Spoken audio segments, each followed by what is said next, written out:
ليس علينا رؤية السماء لمعرفة من أين يأتي المطر، وليس علينا أن ننتظر المطر أصلا ما دام رونالدو يمطر الشباك حين يريد وبالطريقة التي يريد.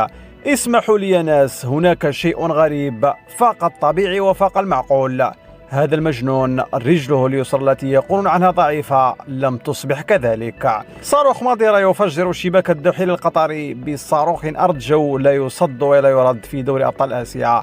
يبدو أن رونالدو استرجع فورمة العشرينات وأصبح يفعل ما يريد مرة أخرى. لا جديد يذكر، رونالدو يقود فريقه النصر لتحقيق الفوز على الدحيل القطري في مباراة مجنونة انتهت ب4-3 في دوري أبطال آسيا.